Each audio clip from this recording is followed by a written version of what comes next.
Hi! இன்னைக்கு நான் வந்து எக் ரோஸ்ட் பண்ணேன். இது வந்து கொஞ்சம் ஈஸி டிஷ். அத தான் செய்யலான்னு.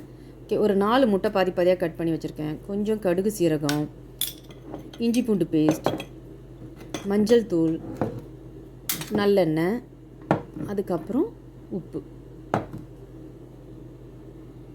ஓகே, உப்பு எல்லாம் ரெடியாக இருக்குது. இப்போ வந்து அடுப்பை ஆன் பண்ணி எல்லாம் இந்த பேன் வந்து கொஞ்சம் சூடாயிருக்கு. ஸோ இப்போ வந்து எண்ணெய் ஊற்றினா கரெக்டாக இருக்கும். இது கொஞ்சம் நல்லாவே எண்ணெய் ஊற்றுங்க. அப்போ தான் வந்து ரோஸ்ட் வந்து ட்ரையாக இல்லாமல் இருக்கும்.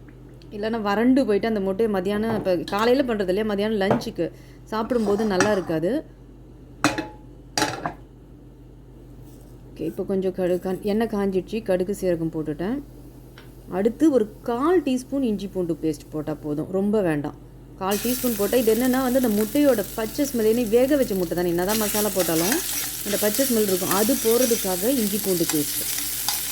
இதை நல்லா ஸ்ப்ரெட் பண்ணிவிட்டால் இந்த வாசனையும் சூப்பராக இருக்கும். இதில் உங்களுக்கு வேணும் அப்படின்னா ஆப்ஷனலாக கொஞ்சம் வந்து கருவேப்பிலை கட் பண்ணி போட்டுக்கலாம், அதுவுமே நல்ல வாசனை கொடுக்கும். ஆக்சுவலாக மஞ்சத்தூள் போட்டு அது வீடியோவில் ஏதோ ரெக்கார்ட் சரியாகாமல் கட் ஆகிடுச்சு. இது வந்து மீட் மசாலா பொடி, சாம்பார் பொடி யூஸ் பண்ணலாம், சிக்கன் மசாலா பொடி, or mutton masala, fish masala, எந்த மசாலா வந்து ஓகேன்னு தோணுதோ அன்றைக்கி என்ன இருக்கோ அதை வச்சு பண்ணலாம். ஜென்ரலாக நான் சாம்பார் பொடி தான் யூஸ் பண்ணுவேன். இன்றைக்கி ஒரு சேஞ்சுக்காக மட்டன் மசாலா யூஸ் பண்ணேன். கொஞ்சம் உப்பு போட்டாச்சு. இவ்வளோ தான் இது மசாலாவே. இப்போது எக்ஸை வந்து அடுக்கி வச்சிடலாம். அடுக்கிட்டு பொறுமையாக வந்து இந்த மசாலா அது மேலே படுற மாதிரி ஈவனாக ஸ்ப்ரெட் ஆகணும்ல, அதுக்கு பொறுமையாக பண்ணணும் கொஞ்சம்.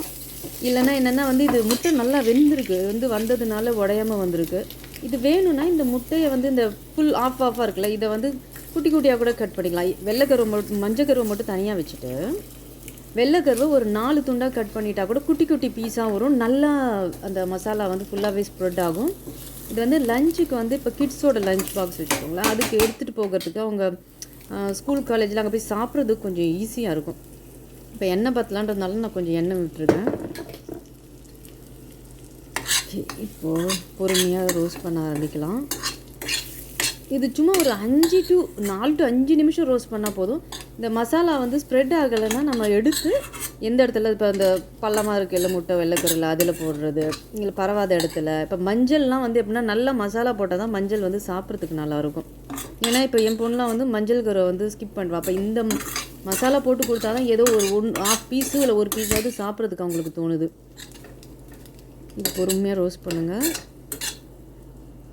இப்போ வேணும்னா இந்த டைமில் கூட கட் பண்ணி விட்டுக்கலாம். இப்போ 4 கட் பண்ணோன்னா இன்னும் குட்டி குட்டியாக நல்லா ரோஸ்ட் ஆகி வரும். சாப்பிட்றதுக்கு இப்போ பெரியவங்களுக்குமே அது ரொம்ப ஆசையாக தான் இருக்கும். ஸோ 12வது தான் மீட் மசாலா நான் யூஸ் பண்ணது. லைட்டாக உப்பு தூவி எடுத்துருக்கேன். இப்படி ஃபாஸ்ட் ஃபுட் ஸ்டைலில் லைட்டாக ஒரு கிளறிக்கலாம். இப்போ அந்த வெள்ளையாக இருக்குல்ல அந்த இடத்துல வந்து மசாலாவை வேணும்னா எடுத்து ஸ்ப்ரெட் பண்ணி அது உள்ளே போட்டுக்கிட்டால் ஈவனாக வந்து ஸ்ப்ரெட் ஆகி வரும்.